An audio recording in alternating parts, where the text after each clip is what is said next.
छोटू चल बेटा जरा जल्दी कर, वो 5 नंबर वाले टेबल पर कस्टमर बहुत देर से खाने का इंतजार कर रहा है और बाहर भी लाइन बढ़ती जा रही है। इतना लेट करेंगे तो सब बगल वाले होटल में चले जाएंगे। बस मालिक 5 नंबर वाले का ऑर्डर तैयार है और यहाँ कुछ टेबल भी बस खाली होने वाली हैं, तो बाहर वाले कस्टमर्स अब अंदर आ सकते हैं। ये है सत्यभान और इसका होटल अतिथि देवो भव। जैसा इस होटल का नाम था ठीक वैसा ही यहाँ का काम था। होटल के अंदर आने से पहले हर कस्टमर का तिलक किया जाता था और फिर बड़े ही सम्मान के साथ उसे बिठाकर खाना परोसा जाता था। इस अनोखे तरीके की वजह से ही सत्यभान का ये होटल बहुत मशहूर था और बड़ी दूर दूर से लोग यहाँ खाना खाने आते थे। होटल के खाने का बढ़िया स्वाद और यहाँ की साफ सफाई भी एक बड़ी वजह थी कि आसपास के कई होटलों और ढाबों को छोड़कर कस्टमर सत्यभान के पास ही आते थे। सर मेरा नाम रमन है, मैं पब्लिक टाइम्स अखबार से आया हूँ, मुझे आपका इंटरव्यू करना है। अच्छा हाँ क्यों नहीं, आइए आइए। रुकिए पहले मैं आपका तिलक करूँगा। हाँ अब ठीक है, अब आप यहाँ आराम से बैठिए। छोटू जल्दी से साहब के लिए गर्मा गर्म कचौड़ियाँ और बढ़िया चाय तो लेकर आ। हाँ तो सत्यभान जी, सबसे पहले मैं आपका पूरा होटल और यहाँ की किचन देखना चाहूंगा। वैसे सुना तो मैंने ये है कि आप किसी को भी अपनी रसोई में लेकर नहीं जाते, लेकिन मुझे तो आपके वहाँ लेकर जाना ही होगा वरना ये इंटरव्यू अधूरा रह जाएगा।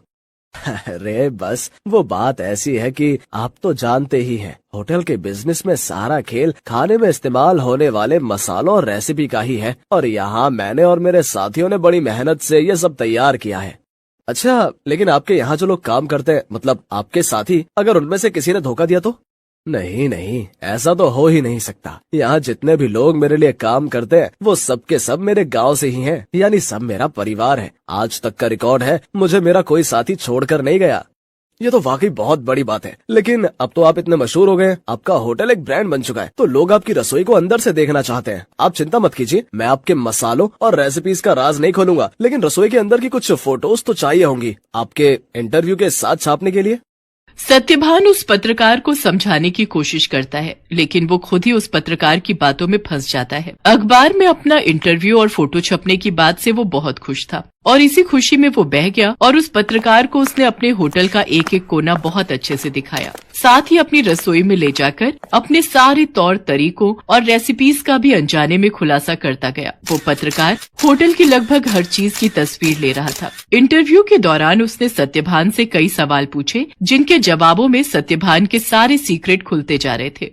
अच्छा सत्यभान जी, बहुत अच्छा लगा आपसे मिलकर। इंटरव्यू के लिए शुक्रिया, अब मैं चलता हूँ। जी आपका बहुत शुक्रिया। अब वैसे ये सब कब छपेगा अखबार में? बस यही 1-2 दिन में, मैं आपको फोन पर इन्फॉर्म करूंगा। इतना कहकर वो पत्रकार सत्यभान के होटल से बाहर निकलता है और कुछ दूर पहुंचते ही मुस्कुराते हुए अपने गले में पहना हुआ आई कार्ड उतारकर एक कूड़े के ढेर में फेंक देता है।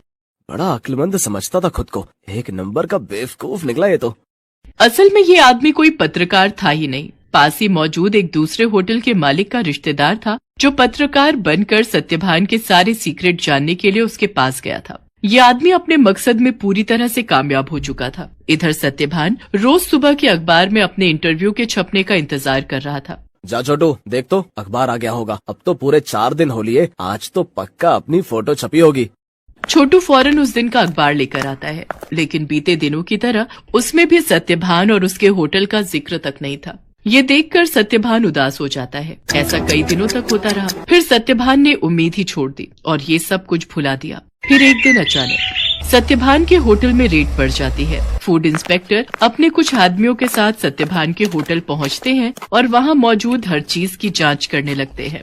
देखिए, हमें आपके होटल के खिलाफ शिकायत मिली है कि आप खाने में नकली सामान का इस्तेमाल करते हैं। ये कैसी बातें कर रहे हैं आप? सालों से मैं इस होटल को चला रहा हूँ, वो भी पूरी ईमानदारी से। अगर ऐसा है तो हमें यहाँ की तलाशी लेने दीजिए। चलिए हटिए यहाँ से। पूरी टीम होटल का कोना कोना छानने लगती है। तभी उन्हें किचन के पास एक छोटा सा दरवाजा दिखता है। फूड इंस्पेक्टर खुद इस दरवाजे को खोलकर अंदर जाते हैं तो उन्हें काफी मात्रा में नकली घी, तेल, नकली मसाले जैसी कई चीजें मिलती हैं। तो ये है तुम्हारी ईमानदारी का सबूत? हाँ, शर्म आनी चाहिए तुम्हें। सत्यभान को कुछ समझ ही नहीं आ रहा था कि आखिर उसके साथ हुआ क्या। खाद्य विभाग की टीम सत्यभान के होटल को सील कर देती है। साथ ही सत्यभान को जेल भेज दिया जाता है। एक ही पल में सत्यभान का सब कुछ बर्बाद हो गया था। उसका परिवार सड़क पर आ गया था। सत्यभान खुद को बेगुनाह साबित नहीं कर सका और उसका सब कुछ जुर्माने की रकम अदा करने में चला जाता है। उसके गांव के लोग जो उसके लिए काम किया करते थे, वो भी उसका साथ छोड़कर गांव वापस चले जाते हैं। सिवाय छोटू के। चलो तुम्हारी जमानत हो गई है। जमानत की बात सुनकर सत्यभान चौंक जाता है। वो बाहर आकर देखता है तो एक वकील के साथ खड़ा छोटू उसका इंतजार कर रहा था। छोटू, तूने ये सब कैसे किया बेटा? तेरे पास इतने पैसे कहाँ से आए?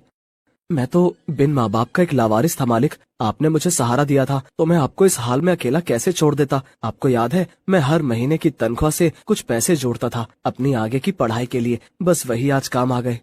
छोटू की बात सुनकर सत्यभान की आंखों में आंसू आ जाते हैं और वो छोटू को गले लगा लेता है। लेकिन अभी भी सब कुछ ठीक नहीं हुआ था। शहर भर में सत्यभान का नाम खराब हो चुका था। इसलिए सत्यभान अपने परिवार और छोटू के साथ शहर छोड़कर अपने गांव चला जाता है। वहाँ बांस के बड़े बड़े जंगल थे जिनके बीचों बीच एक छोटी सी झोपड़ी बनाकर सत्यभान और उसका परिवार रहने लगता है। सत्यभान के पास गुजर बसर के लायक भी पैसे नहीं थे, इसलिए उसे कुछ तो करना ही था। तभी एक दिन उसने गांव के एक बच्चे को एक आधे कटे बांस में कुछ खाते हुए देखा। सत्यभान उस बच्चे के पास गया और उससे बोला, बेटा, ये क्या खा रहे हो? ये हरे बांस का अचार है और ये रोटी है। ये बर्तन, ये भी बांस से बना है। वो यहाँ गांव में बांस ही सबसे ज्यादा उगता है ना, तो हम लोग इसी का ज्यादा से ज्यादा इस्तेमाल करते हैं। उस बच्चे की बात सुनकर जैसे सत्यभान के दिमाग के घोड़े दौड़ने लगे। उसने फौरन छोटू को अपने पास बुलाया और उसे कुछ समझाने लगा। फिर अगले दिन तड़के सुबह ही वो छोटू के साथ बांस के जंगल में गया और ढेर सारी बांस की लकड़ियां काट कर ले आया। सत्यभान और छोटू दिन रात लगे रहे और देखते ही देखते उन दोनों ने सिर्फ बांस की मदद से पूरा का पूरा होटल बनाकर तैयार कर लिया, जहां दीवारें भी बांस की थीं और सारे बर्तन भी। अब सवाल ये था कि इस होटल में पकेगा क्या? मालिक, आप चिंता मत कीजिए, हमें जाकर सब लोगों से बात करनी चाहिए जो शहर में अपने साथ काम करते थे। मुझे विश्वास है कि वो सब हमारा साथ जरूर देंगे।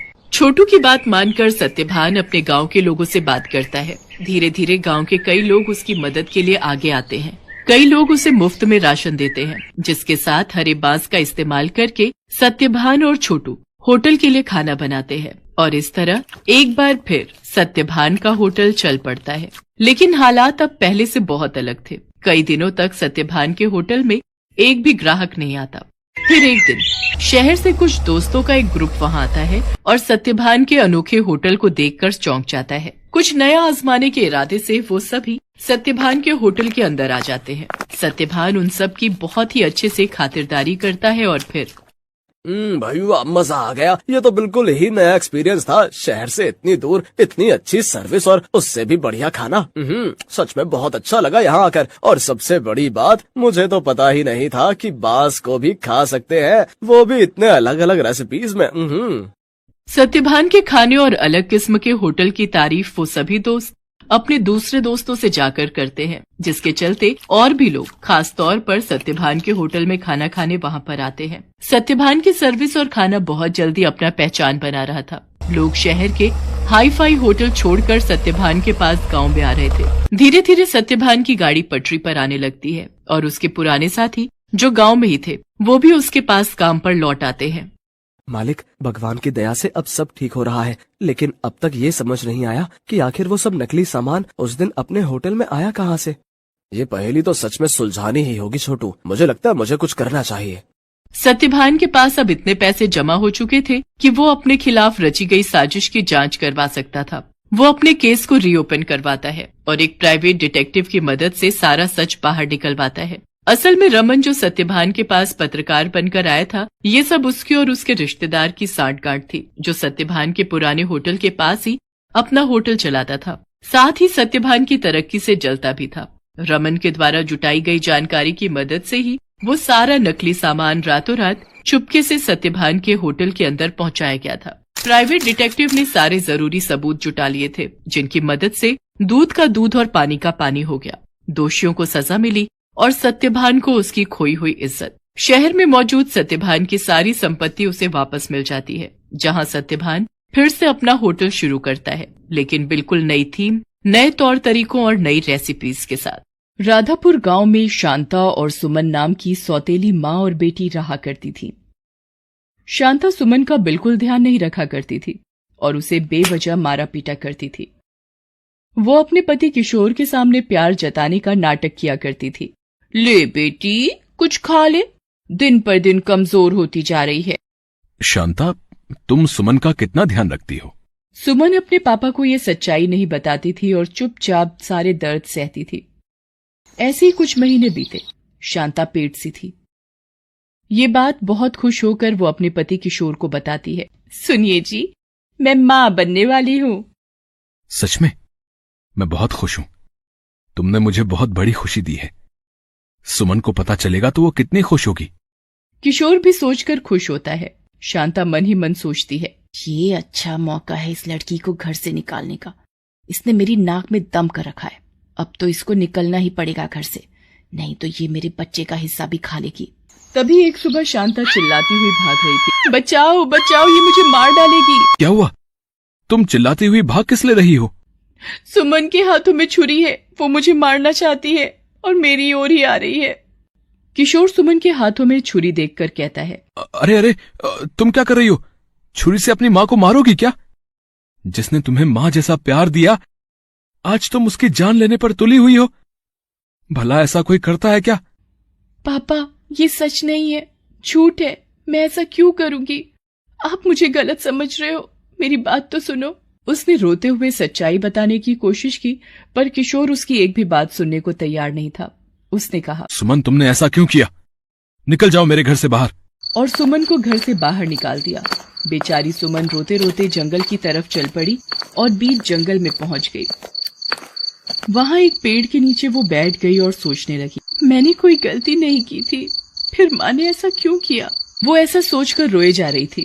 तभी उसे एक शेर की दहाड़ सुनाई दी। वो डर गई और सोचने लगी, बाप रे, इस जंगल में तो मुझे बहुत खतरनाक जानवर मिलेंगे। मुझे इन सबसे बचकर रहना होगा। मुझे इस पेड़ पर घर बनाकर रहना चाहिए, वरना ये जंगली जानवर मुझे खा जाएंगे। मैंने आज तक पापा को सच नहीं बताया। पापा को सच पता चलना चाहिए था। ऐसा सोचकर वो जंगल की तरफ चल पड़ी। कुछ बांस की लकड़ियां इकट्ठी करके एक सुंदर घर उस पेड़ पर बना दिया। जब घर बन गया तो उसने सोचा कि वो आराम से रह सकती है। जंगल में सेब फल लाकर खा लेती और पास की नदी में नहा लेती थी। एक बार रोते हुए सुमन ने सोचा, माँ देखो ना, पापा ने सच्चाई जानने की कोशिश ही नहीं की। भला मैं झूठ क्यों बोलती? सौतेली माँ की बातों में आकर मुझे घर से निकाल दिया। आप ही बताओ माँ, ये कितना सही है?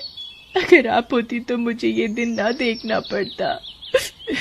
सुमन रोने लगी, पर उसे पापा की याद आ रही थी। वो पापा के पास जाना चाहती थी, पर डर के मारे जा नहीं सकती थी। एक दिन फल चुग रही थी, तभी वहां एक औरत आई और जोर जोर से रोते हुए कह रही थी, क्यों भगवान मुझे जिंदा रखा? किसी जानवर के हाथों मुझे मरवा देते तो अच्छा था। और वो रोना शुरू कर देती है। ये सुनकर सुमन उसके पास जाती है। दादी माँ, आप कौन हो और क्यों रोए जा रही हो? बेटा, मैंने अपने बेटे की शादी करवाई थी। बहू अच्छी नहीं है, मुझे बहुत सताती है। मेरी वजह से उन दोनों में झगड़े होते हैं। मेरी दिक्कत के कारण मुझे घर से निकाल दिया। अब कहाँ जाऊंगी मैं? वो रो रो कर अपनी पीड़ा बता रही थी।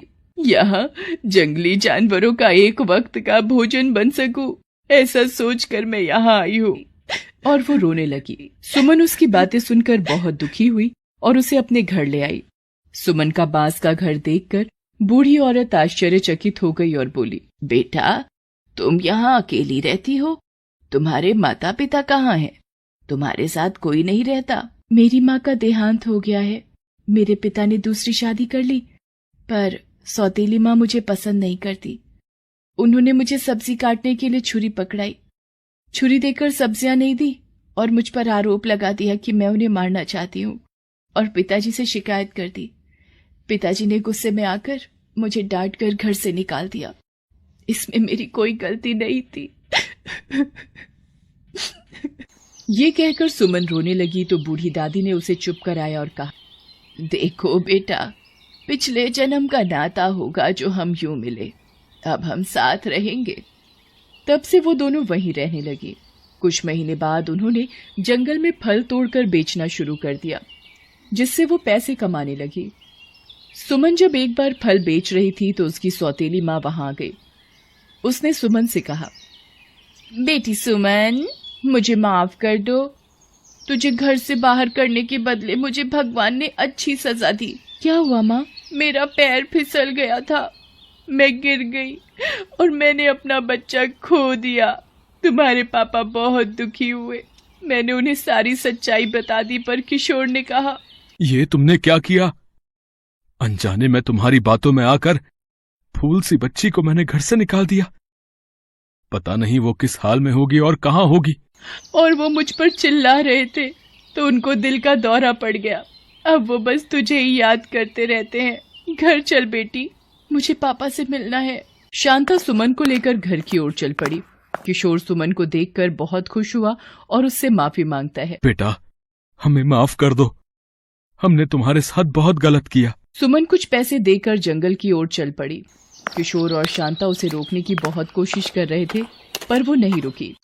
जंगल में जाकर बूढ़ी औरत ने सुमन से पूछा, बेटा, तुम्हारे मम्मी पापा का मन बदल गया था तो तुम वहाँ क्यों नहीं रुकी? दादी माँ, अभी तो उनका मन बदल गया था, पर बाद में फिर दोबारा मन बदल जाता तो मैं क्या करती?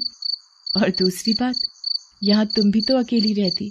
तुम अपना सब कुछ छोड़कर आई हो, तो आपको मैं अकेला कैसे छोड़ सकती हूँ? बेटा, तुमने अनजान औरत के लिए इतना सोचा, मैं तुम्हारी शुक्रगुजार हूँ। और दोनों फल बेचकर सुखी सुखी रहने लगी। जंगल में एक दूसरे का सहारा बनी। तभी एक दिन बूढ़ी औरत का बेटा ढूंढते हुए जंगल की ओर आए। माँ, आपकी बहू आपको बहुत याद कर रही है। आपके जाने के बाद वो छत से गिर गई और उसे अपनी गलती का एहसास हो गया। तब से ही आपको बहुत याद कर रही है। तो तू क्या चाहता है बेटा? माँ, आप हमारे साथ घर चलो, हमें आपकी जरूरत है। नहीं नहीं, मैं अब तुम दोनों के बीच नहीं आना चाहती। मैं यहीं पर खुश हूँ और कोई परेशानी नहीं लेना चाहती। तुम घर जाकर बहू की सेवा करो और खुश रहो। पर माँ। नहीं बेटा, अब मैं चाहकर भी घर नहीं आ सकती। मैं तुम्हारा भरे पूरे परिवार को बिखेरना नहीं चाहती। मैं यहीं पर ठीक हूँ। यहाँ अपनी छोटी सी दुनिया है जिसमें मैं खुश हूँ और किसी तरह की कोई टेंशन नहीं लेना चाहती। तुम जाओ बहू के पास, बहू को तुम्हारी जरूरत है। बेटा मुंह लटकाकर वापस चला जाता है। दादी माँ, आपको आपका बेटा लेने आया था तो आप क्यों नहीं गई? आपकी बहू को भी आपकी जरूरत है। आपको शिकायत थी कि आपकी बहू आपसे खुश नहीं, पर अब तो आपकी बहू ही आपको बुलाना चाहती है, फिर आप क्यों नहीं गए? बेटा, ये दोनों सिर्फ मुझे काम के लिए बुलाना चाहते थे, क्योंकि अब बहू से काम नहीं हो सकता। इसलिए मुझे एक नौकरानी के रूप में मेरा बेटा मुझे घर लेने आया था, जिससे उसकी बहू की सेवा हो सके। पर मैं नहीं जाना चाहती हूँ, क्योंकि जब मेरी बहू ठीक हो जाएगी तो वो फिर से मुझे लात मार कर भगा देगी और दोबारा मैं ये अपमान नहीं सह सकती। मैं यहाँ पर तुम्हारे साथ खुश हूँ, 2 वक्त की रोटी चैन से खा रही हूँ। और वो सुमन को गले से लगा लेती है। अब सुमन और बूढ़ी औरत सुकून से जीवन यापन करने लगी। फल बेचकर जो भी मिलता सुकून से खाती और खुश रहती थी, अपने परिवार से दूर, अपने बांस के घर में। अब उन्हें किसी की जरूरत नहीं थी।